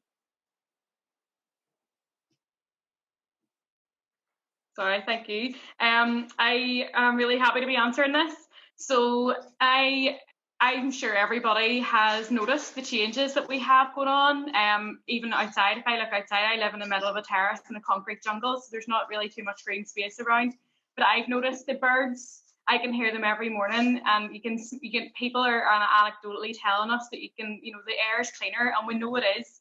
So Belfast City Council just published their reports and the air pollution in Belfast City Council area has actually gone down, which is something that we as Greens have been pushing for. So the Green Party delegation on our council passed the report and a motion calling for an air quality strategy, and that's something that we've done across the councils that we sit on as well. But what we need action, we need political action. So we can say that this is all wonderful now, but we need actually to do something about it and make sure that it continues. We're also looking to reallocate the road spaces as well for cycling and pedestrian travel. And we're pushing for Minister Mallon to do that. It's been happening in the south and across European cities as well. Great, Rachel. Thanks very much. Yeah, what you're saying there about nature and birds, NIYF's environmental subgroup that if you're a part of today, our next social action project is around building your own bird box from home and putting tutorials out to attract nature to your home. So keep an eye on our Facebook for that. Okay, Chris, do you want to answer that? Yeah, thanks for that question as well. I chair the All-Party Assembly Group on cycling, and we have recently met with Sustrans, a local active travel charity, and Cycling UK. We're in close contact with NI Greenways as well. We've noticed, thankfully, an improvement in the air quality and an increase in active travel and increase in cycling, most likely because there's less cars on the roads. People feel safer getting on the bike for their daily exercise. So we have to capitalise on that. As has been said, we're hoping to meet with the Minister for Infrastructure to have temporary reallocation of road space for cycling, for walking, for active travel, with the hope that when we see evidence of the benefits of that will help improve long-term provision of cycle lanes and active travel. There's an equality issue here as well. Not everyone can afford cars to get to where they need to go, and we really need to make it significantly easier and safer to choose active travel that is going to be good for our health and for our environment. Thank you, Chris. Okay, so the second question, we're going to go back to you, Chris, and then Rachel, if that's okay. So, Ciara, do you want to go ahead with your second question? In the space of COVID-19 world pandemic, politicians and communities around the world have been working together with climate change in mind and young people feeling that is also a global issue. Do you think the same approach and spirit should have been taken to tackle this pressing environmental issue? As an elected representative, what actions are you taking? Yeah, absolutely. And we'd seen community action on a global level in response to the climate emergency before COVID-19, and the community spirit and the community response to COVID-19 is something for us to build on in that regard. Our councils across Northern Ireland, our Assembly has declared a climate emergency, and Alliance Party believe that we should establish a Just Transition Commission to make sure that we put real climate objectives in place that we can work together to achieve. Thank you, Chris. Rachel? Thank you. Yeah, following on from a couple of points there, certainly the community action was huge beforehand, but what we really need to do is get away from the individual that's going to solve climate breakdown. They're not. It needs action from government and from big corporations, and it needs to happen now. It actually needed to happen many years ago, but we need to do it now. So certainly we're still lobbying for the commitments that were in the New Decade, New Approach January deal that all the executive parties signed up to, and we would hope that would continue. We co-signed a motion with Sinn Féin on the Independent Environmental Protection Agency being formed within a year. We would continue to hold the Minister account on that, and the declaration of climate emergency. That's not just words, but actual actions and investment at every level. In terms of the community response has been fantastic at the council level, as Chris said, but also locally with individuals litter picking and they're out planting trees and planting wildflowers, and it's all these things that we need to be doing, but we really, really need some action at the government level and the global level. Thank you, and I think we can all agree around the amazing young people who lead the Youth Strike for Climate, and they have shown around social action and leadership. It's unbelievable in terms of their strikes that they were doing just before COVID. So thank you. The last question in this section is going to be focused on transport. So Ciara, as a TransLink Youth Forum member also, do you want to go to Chris? Or Rachel, sorry, Rachel, if you want to go to Rachel first. Translink is responsible for public transport in Northern Ireland. Young people make up a third of Translink's customers. Have the government any plans or in place for after lockdown to encourage more young people to use public transport? Thank you for the question, Kara. I'm certainly hoping to continue to push for free public transport for everybody, including young people. That would be one of the green policies. But in terms of promoting young people using active travel, like as Crystal mentioned, I'm sure the all-party group on cycling is looking at this too. But we would like to see the Belfast bikes being made available to anybody under the age of 25 for free, to try and encourage people to use bicycles more. Not everybody has a bicycle at home or has access to one, so we need to make sure that people can avail of that, and also to walk and cycle, walk more through the greenway schemes, which hopefully the councils will continue to do with the department. We also need to look at this in a whole, as part of a Green New Deal, of how we order our society, and over-reliance on the private car. We need to be shifting everything that we can through public transport, and for people to use their feet rather than use their car. Thank you, Rachel. Chris? Yeah, absolutely. The government has supported free travel for many older people, and we think that's something that has to be explored for our young people as well. They're heavily reliant on public transport, has been mentioned. We need, if we want to see a really shared, connected society, we need to ensure that our young people can travel easily and access the places that they need to go. We're fortunate to have the glider in East Belfast and West Belfast, and we've seen the way in which that can connect people to their places. As mentioned as well, I'm a big supporter of active travel and cycling. A lot of our journeys are relatively short journeys, and if we can improve access to the Belfast bike scheme, and we can add safer segregated cycle lanes in our city, then we've seen how other cities can really make that an affordable way for young people to travel across their cities and towns. Yeah, thank you. Like, young people agree a lot of your points. Translink Youth Forum have campaigned and advocating for years around young people being able to access free travel throughout the region. Transport can be a huge barrier to participation for young people, and young people have consulted over the last few years in Translink Youth Forum many young people through surveys and focus groups, and it's something that comes up time and time again around young people having free travel. Okay, thank you. So we're going to push on here to the next thing, which is housing rates and homelessness. So after this, we've got two other things to go, but the next thing only has two questions, and the question after that, the theme after that only has one question. So I'm conscious we've been on screen for a long time, so stay with us please, and our viewers stay with us as well. So housing rates and homelessness, Rachel Woods and Jerry is going to answer this. So if we can pass to Saoirse first, if she wants to ask the first question, and we'll go to Jerry. The question I'm going to ask is, the mission statement of the Housing Executive is working in partnership to ensure that everyone has access to good, affordable home in a safe and healthy community. Do you think that enough has been done to ensure that this has been correctly done in this crisis? And living in a hostel accommodation is scary enough in normal times, but do you think how will your party work with both young people and the Housing Executive to ensure that young people everyone has a place to call home? Yeah, thanks for that question. Obviously very important. Truthfully, I don't know if enough has been done by the Housing Executive. We obviously deal with a lot of housing cases in our office, but things are obviously a bit up in the air in terms of how we normally operate. So I know the Housing Executive have taken measures, including around providing extra temporary homes and other measures, as you mentioned as well. But the truthful answer is I don't know if it's enough.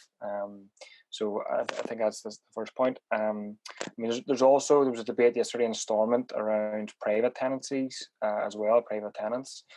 And there was a measure put in place to allow, to prevent landlords evicting private tenants for a period of up to 3 months.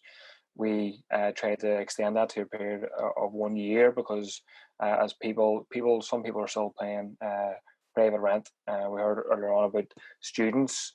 Some students are still paying to a landlord despite they're living maybe outside of Belfast and in the country back home with their parents, because they're following the correct medical evidence. So I think there's been some measures, but my hunch is not enough, Saoirse, to be frank with you. But we haven't got enough feedback as yet on that. But I'm happy to take that from yourself and comments in the section on the Facebook as well. Yeah, that's great, Jerry. And even after there are follow-up conversations with projects in the Northern Ireland Youth Forum to support young people with housing issues and housing rates. So yes, that would be great if I could maybe note that as a wee action. So Blair, going to pass over to you for our second question, if that's okay. Oh no, sorry. Did Rachel didn't come in there. Apologies, Rachel. So Rachel, do you want to answer that question? Yes, no worries. And also, if there are any specific issues, this is what the MLAs are here for. We're acting on your behalf. So please get in touch and use Housing Rights as well. They're a fantastic organisation for specific queries. But in terms of the housing executive, without a big proper social housing build strategy, and for making sure that every single person gets a roof over their head and wraparound services that they need, there are going to be issues, but the Housing Executive and the Department for Communities and Housing Executive have put in a number of measures that they can. And I think it was a bit slow at the start, but certainly we're getting there, in terms of not having anybody being evicted with the 3 months, and there's no notice to quit for 12 weeks. There's no evictions from public and social housing. If anybody's got any issues with their housing benefit or housing rent payment, is to contact their housing officer. They've done quite a lot, and there's a lot of good working as well going on with the Public Health Authority, the trusts, and with the Housing Executive in terms of homelessness. It's a fantastic response. The fact that it had to take a health pandemic to get that sorted out is a bit annoying, but we are where we are. So there is a lot of work going on, but there's always much more that we can do. Yeah, somebody's just commenting there in our live feed asking, are the Housing Executive adequately resourced to be able to make a difference? I would say no, they always need more, but I know that there was, I think it was just over 3 million given to the Housing Executive in terms of secure and temporary accommodation, but there's always more that we can do, and there's always much more support that people need. It's not just about a roof over their head, it's about support that we can give people. There's a lot of issues goes on there, so we really need to work together on it, but there is some good work going on, and I think that can only continue, but it does need to be resourced. Okay, thank you. So can we go on to the second question now, if that's okay? If we go back to you, Rachel, and I'm going to hand over to Blair. Hi, we welcome the quick response from the Housing Executive and DFC to ensure that there is nobody sleeping rough during the COVID-19 crisis. However, we would like to know what will happen to those sleeping rough following the crisis. Also, what will the cost of this short-term measure have? Will it have an impact longer term on homelessness services? Thank you. I think I probably touched upon that in the last answer, but certainly the response from the Housing Executive and from community and voluntary sector has been amazing. You've got there's so many volunteers out, and Simon Community all coming together to make sure that there wasn't anybody rough sleeping. But it's not just about rough sleeping, it's people who are couch surfing, people who are in insecure tenancies. We really need to work on that. So I'm really thankful, as I say, for the coordination that has gone on and for the funding that has come, but there needs to be much more done. We can't just have it in a case of a global health pandemic that people start reaching out and making sure that someone's got a roof over their head. We need to do this constantly, and I hope that we don't go back to a stage where we have anybody that's sleeping on our streets or that is not in a secure tenancy. Everybody needs to be looked after. So I think we need to build on the work that's already happened and make sure that it is top of the agenda and stays there for forever, just so we can protect people. No, Natalie, would you mind if I just cut across there for a wee minute? Yeah. I guess it's just in my mind that across the executive, I should say that across the executive, you can see that ministers are really working hard to address the issues as they're faced, and you can see the daily press conferences happening. But one of the ministers that has stood out for me is I suppose a worker in the sector has been Deirdre Hargis. She's acted really quickly to to reassure voluntary sector organisations that their funding is secure, and she's worked really swiftly. And I know her position on community work generally. I was just wondering if Catherine, as her party colleague, would want to come in there and just say anything on this issue, because it is such a big one. And Saoirse and Blair there, I should just give them a wee mention as well. They're actually funded by DFC and NIYF as apprentices in the Youth Forum, and they're really tackling this issue of homelessness and housing. So it's a real key issue for the Youth Forum. So it's just to invite Catherine. Did you want to say anything, given that your party holds that ministry? Thank you, Chris. I think I'm not being biased when I say that Deirdre Hargey as a minister has been amazing. She's been on the ball on every issue, and is trying her absolute best in these uncertain times. I think that the fact that there isn't a homeless person on the street presently is proof of that. That she is doing everything that she possibly can. I think too that when we're talking about homelessness and about housing, I think across this island we need more social housing, and I think that is a priority of Deirdre as outside of right now and outside of this. But I would like also to not only commend Deirdre on this, but also the organisations that work with people who are homeless. And I actually know a few of them personally, and they're continuing to do everything that they possibly can. So thanks for bringing me in there, Chris. Yeah, no problem. And just to come in on the back of that, there are quite a few community organisations that have been commenting through the day, and a lot of youth work organisations as well. And I suppose as a sector, we're a wee bit wary, that we're sort of working hard to pick up the pieces. But I know that will come later in some of our last questions. So thanks for that, and thanks for recognising the role of the voluntary sector. I think Jerry wants in there, Natalie. Yeah, can I come back as well, Blair's question? Yeah. Sorry. Just so you wouldn't forget about me. I know you wouldn't, just in case. I think I think Rachel's point about it shouldn't have taken a pandemic to tackle this crisis shows at the end, at the heart of this, the reason why action wasn't taken is because there was a lack of political will for so many years, and it's a shame that it's taken a crisis, or some measures to be taken by governments, not enough in my view, but some measures to be taken. And I think the question was, after this crisis, will it turn back to normal? I hope not. I think there's been a tremendous amount of solidarity amongst communities in terms of gathering food and looking out for vulnerable people. I would hope that we can harness that into political movements.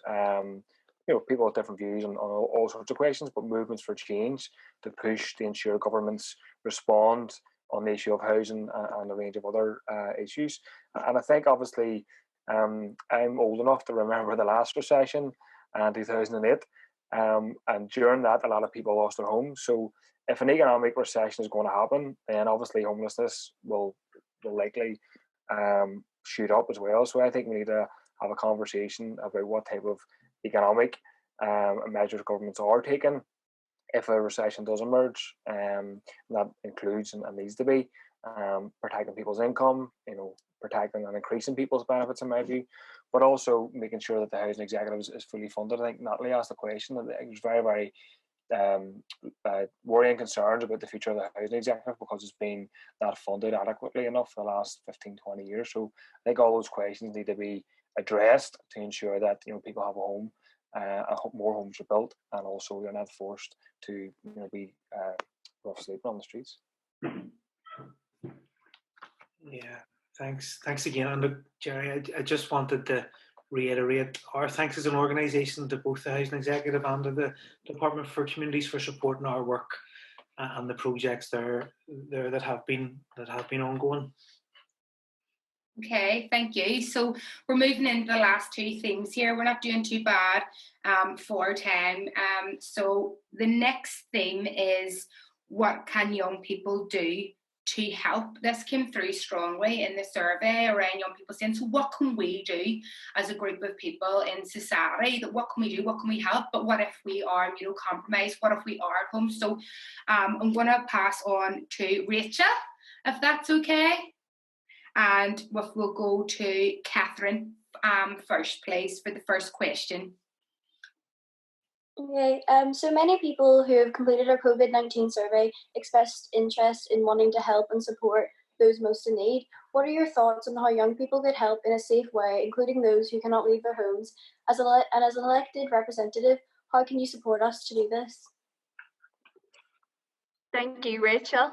If I can speak from my own experience currently and working alongside young people in the community, I'm part of an extremely active community group in Omagh called Strathroy Community Association, and they have been very proactive alongside a local sports club called Strathroy Harps in assisting and helping the vulnerable in our local area.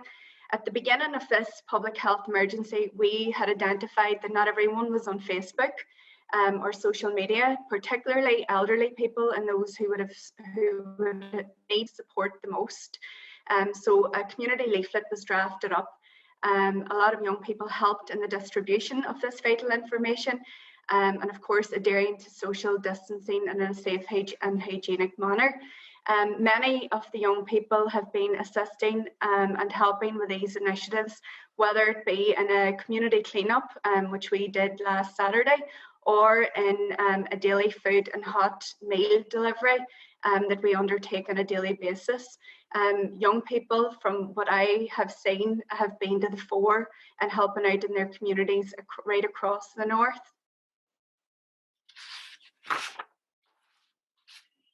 Okay, thank you. So Chris, that? Yeah, sure. Thanks. Great question. Obviously, the executive and Department for Communities is funding councils and local community groups to mobilise local community support to help people in need. So food deliveries, medicine deliveries, checking in on older people in East Belfast. The East Belfast Coronavirus Community Support is the umbrella organisation overseeing that. And youth workers and young people have been right at the heart of helping with that initiative. So if can you still hear me okay? Yeah. Yeah, young people want to find out from their local councils about those types of local community initiatives that Catherine referenced in her area as well. I think from some of the even seemingly small gestures in terms of the rainbows in the windows, children, young people playing music during our clap for our key workers. I think it's gone a real way to raise morale and support the local community to get through this. So I think there's some fantastic examples of how young people have helped at this time. Thank you, Chris. Okay, I'm going to pass over to John to ask the second question. Have you seen or heard a positive action that a young person has taken throughout lockdown that has inspired you? And I'm just going to go to Chris first, if that's okay. Yeah, as I say, young people have been right at the heart of stepping up when they can to call in with neighbours to make those food deliveries, those medicine deliveries, and as I say as well, the movement that has started where children and young people have been posting those rainbow messages to NHS staff to encourage them, to thank them for the role that they're playing in keeping us safe at this time. I think all of those have been really positive contributions from young people, and probably important to say as well that the biggest help that young people have been is by setting an example and adhering to those government guidelines to stay at home. By staying at home, by sacrificing school, our young people have contributed to saving hundreds, if not thousands, of lives in Northern Ireland at this time. So we have to thank them for that. Yeah, absolutely. Can I move back to Catherine, if that's okay? Thank you, John. I've mentioned in the previous question many actions that young people have taken, but of course there's much more here. Due to the local GA club and sporting clubs, young people have posted video messages onto Facebook, particularly over the Easter bank holiday weekend that there was there, encouraging their peers to not let their guard down and to adhere to strict social distancing measures. I believe that young people influence other young people, and that's why the likes of the Facebook messages were so important. Young people in this area have been able to use their considerable IT expertise that most of people my age don't have to facilitate an online volunteer database. They've been very, very good at updating Facebook pages for many clubs to promote local helplines and essential information online. And they've also been involved in ringing around the more vulnerable and elderly within the community. Of course, those young people who are simply adhering to the strict social distancing and stay-at-home messaging, that in itself, like Chris said, when not seeming like much, is helping immeasurably in the fight against COVID-19. All of the actions that I've mentioned by young people and many things that go unheard and unsaid have continually inspired me throughout all of this. These may be dark times, but the enormous amount of completely selfless community work that has happened and young people at the heart of it has provided a much needed light for us all. Yeah, I agree with everything you're saying there, Catherine, and a lot of things are online, as you say, and it's been absolutely inspirational reading some of this stuff and that people in society are doing, but particularly young people as well. Thank you. Somebody's just put in the live feed there. If you do need help or you are like vulnerable, what's the best way of contacting your local rep or MLA if they don't? What's the best way to get in contact with them, and what do you do if you don't hear anything back? Jerry. Sorry, say that again. Somebody's just written the live feed. I suppose this is to all. If you are needing help around whether that's food or whatever, and need support from a local political rep, councillor, MLA, what's the best way to reach out and to get that help? And if you aren't getting a response, what would you advise? Email, I suppose, is always the best way, I find. I'm sure, like others, my inbox is quite full the last few weeks because people are obviously quite rightly worried and concerned. But I find email is certainly the best way for people to get in touch, and it's easier for myself certainly to keep record of people's concerns. So I would suggest that. Okay, thank you. That was just a comment there. Okay, so we're going to move into the last thing, if that's okay. So we're moving on to youth service cuts, and Orla is going to ask Catherine a question regarding that. What is being done to support the youth work sector to ensure that organisations can continue to support young people during and after COVID-19? As an elected representative, what are you doing to ensure that youth sector does not suffer from further funding cuts in this time? Thank you, Orla. The youth sector is a lifeline to many of our young people, as you all know. Currently, we have worked with the Education Authority Youth Service to ensure funding stability over this period, alongside extra funding for support like the Eat Well, the £400,000 that went to the Eat Well programme, which is a food initiative for young people. We will continue to liaise with the Education Authority to ensure that there's enough online support and activities for young people. We will soon be looking at what is needed to support the sector coming out of COVID-19 and what it will look like on the other side of it. And it is vital that we hear from young people, from yourselves on this, and I would encourage your input as much as possible.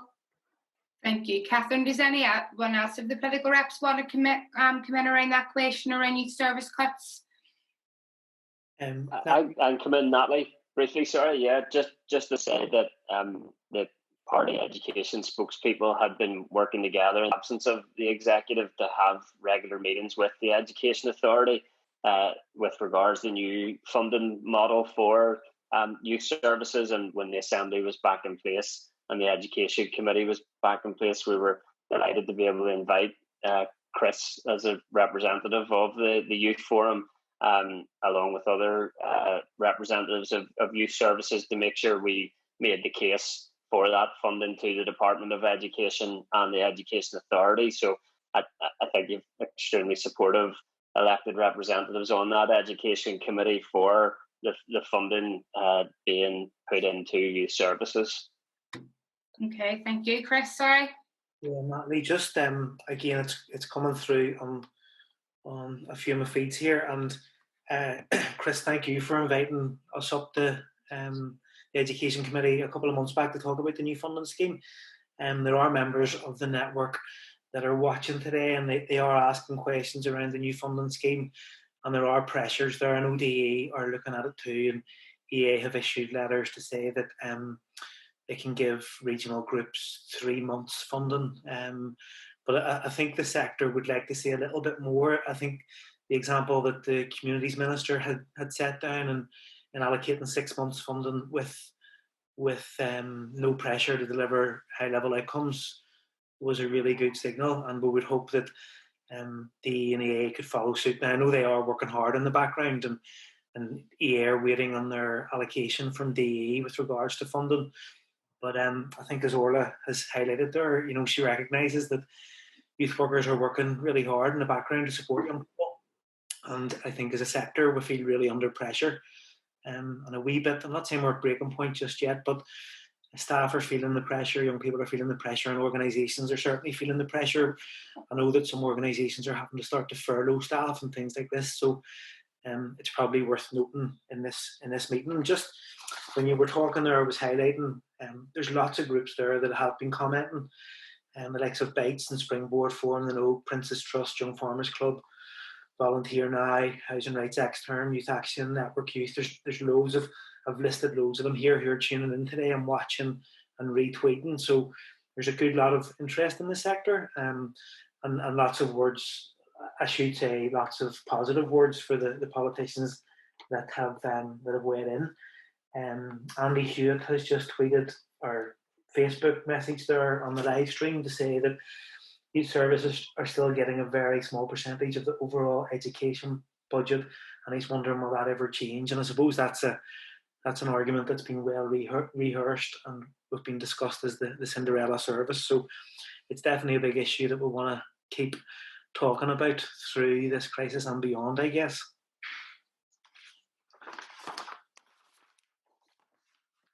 So yeah, Natalie, I think, does that bring us to the end of our Q&A section? 3 ticks. I have lost you on the screen, so I can't see anybody. Can you see me? We can see you, Natalie. Yes. Right, I'm just gonna like talk then to the computer because I can't see you, so don't worry, it's all gone.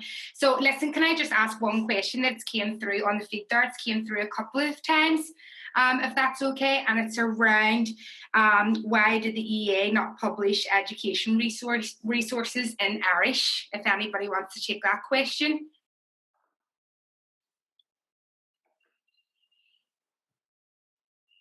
I don't know why they don't, but they should, is the short answer.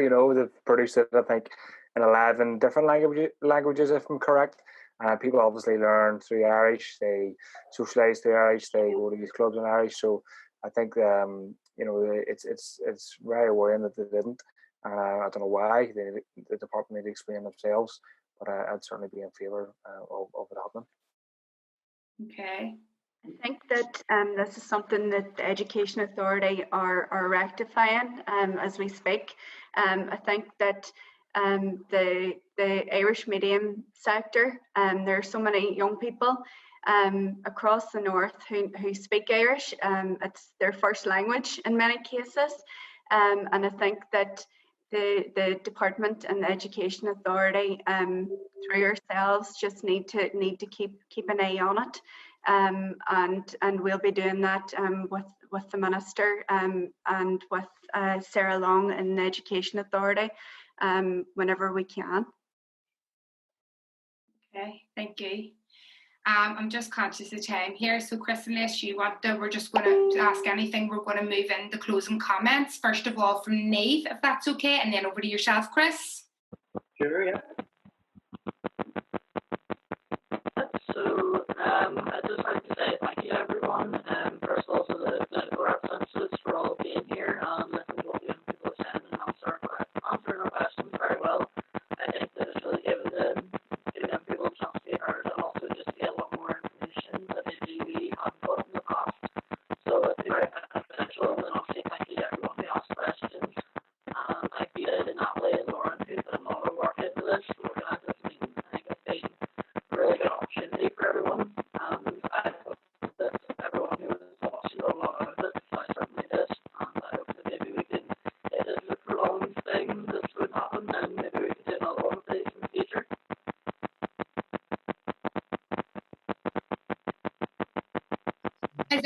Is anybody else having difficulties hearing just there on these comments?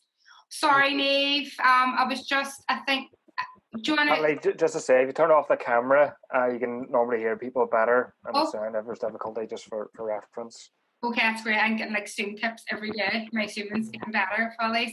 Thank you, Jerry. So, NIYF, I'm so sorry. There's something happened on the line, and it was just very crackly.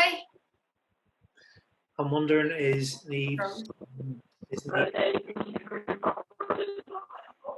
still the same? NIYF, hang fire there a wee second. NIYF, we'll pass to Chris if that's okay. Yeah, I think NIYF's internet might be a bit wobbly there, but I don't know if the rest of you's got it, but I believe NIYF was saying you, and NIYF, if you can give me some signals here, I'm going to try and relay what you said. I think you were saying thanks to the politicians and thanks to all the young people for participating. Yeah, she's nodding. And to Natalie, and I guess that was a lot of what I was going to say in the summing up. So we're probably on the same hymn sheet there, NIYF. When I was looking at some of the background of this, there was 623 questions submitted. There was 780 odd responses. And I have to agree with NIYF there that Natalie and Lauren and the young people who are part of this group have done a really amazing job getting 623 questions down to 22. So fair play to yous. I want to also say a massive thank you to the elected reps. I think that sometimes our politicians get a bad rep, and it's easy for people to say they do this and they don't do that.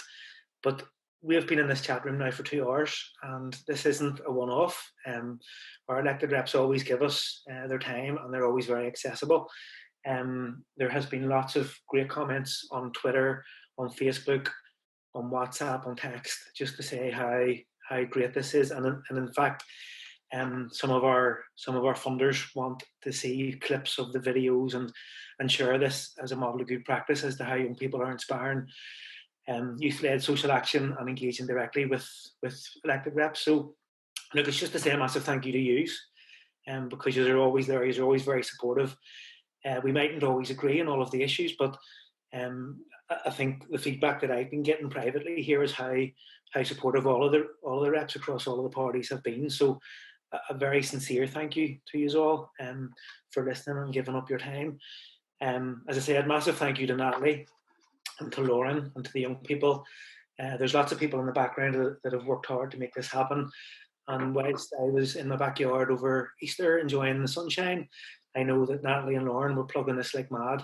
So look, fair play to yous. And look, just a massive, massive thank you. I know how challenging it is at this time to work, never mind to do a big piece of work like this. And Natalie was texting me right up to midnight last night. It was back and forward. She was up early. So look, a massive round of applause to you. And I think it's only fair that Natalie and Lauren get the last word. So fair play. Thank yous.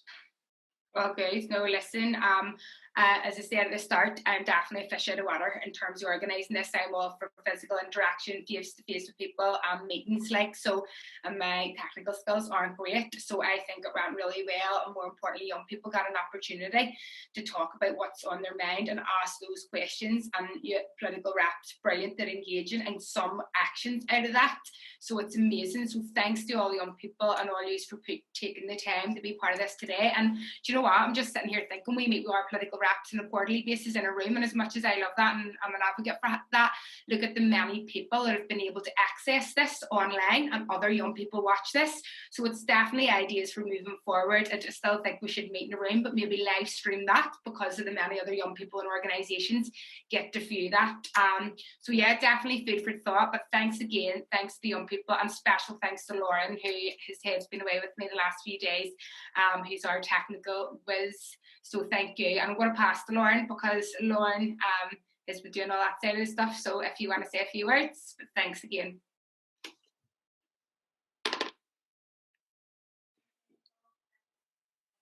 So I can't come on camera because I'm live streaming on the tablet.